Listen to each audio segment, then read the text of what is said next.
here's the truth that they can't erase, the BBC or whoever. We here in Israel, we do exist. We were attacked by Hamas on the worst day of Jew killing since the Holocaust. And we're still here. And with God's help, and with the IDF's help, actually, we are the ones, the IDF are the ones that stand between civilization and savagery. So look, these crowds and the BBC, it seems, want us gone, but it's too late.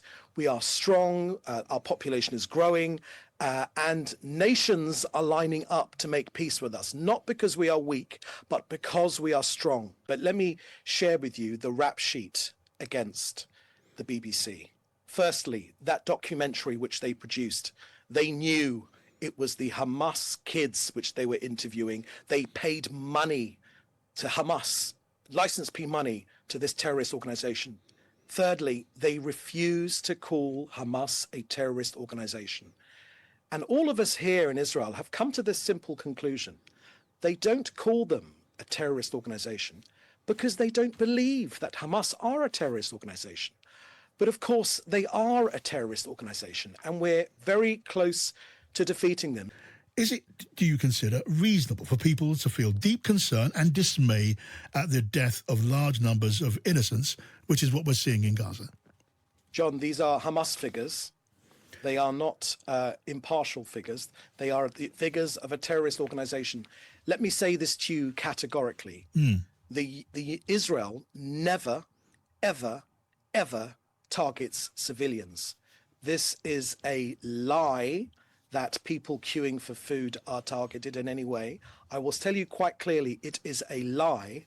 And as we get closer to the end of this war, which I believe, please God, we are coming close towards the end of this war, Hamas will come up with more and more outlandish claims. Hamas is a terrorist organization.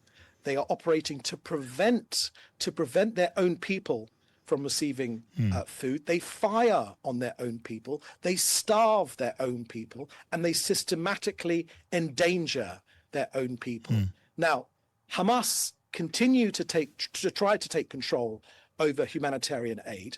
But our latest policy, in partnership with the US, which gave birth to this Gaza Humanitarian Foundation, they're separate from Israel, but they're supported by the US. The whole point of it is to divorce the terrorist organization from aid distribution. You say do not accept the figures for deaths and injuries from Hamas, and I completely understand why you would say that. Let me ask you, how many Hamas fighters and terrorists has the Israeli military killed since the October the 7th outrage?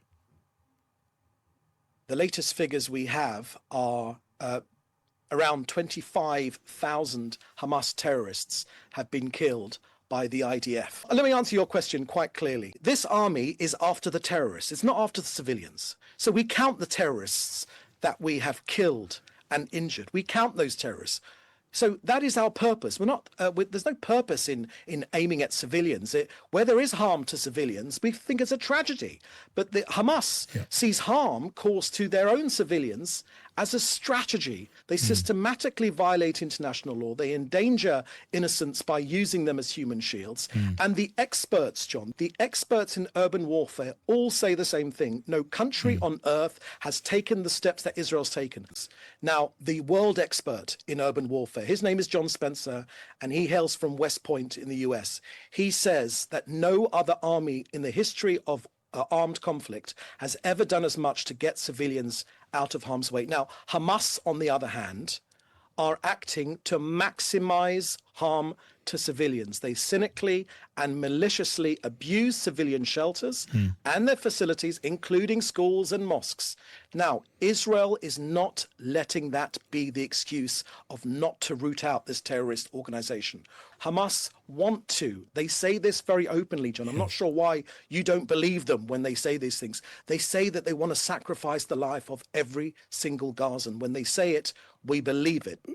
And so it is perfectly possible to be upset or angry with the operation, with the innocent casualties that it's caused, the way it's being conducted by the military, and the command of the military by their political leadership, and to be very upset, very angry about all of those things, and that does not make you anti-Semitic. You completely accept that. Of course, I accept that. You can be critical of Israeli strategy or Israeli policy, of course, without being anti-Semitic, obviously.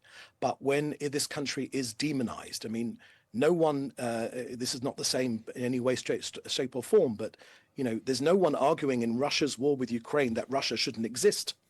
Is there? I mean, I haven't seen anyone arguing that. Yet every day when people shout on stage, death, death to the IDF, that means they want the death of almost every single boy and girl in this country. Now, let me tell you where your logic is a bit screwy.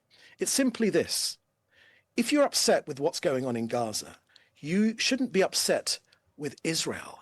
It is Hamas that caused this war. It is Hamas that could lay down their arms this afternoon, release our hostages, and then the war would be over. In that instant, we are working to end this campaign in Gaza through the release of our hostages and the defeat of Hamas as soon as possible. The obstacle, unfortunately, lies with Hamas, but we are working through various means to overcome that. Because Iran has been greatly diminished, there are now broad regional opportunities, and they're opening up. Our foreign minister today has spoken about potential of spreading the Abraham Accords to Lebanon and also to Syria as well. These opportunities, as well as the end of the war in Gaza, could not have happened without the head of the octopus, Iran itself, having been greatly scaled back.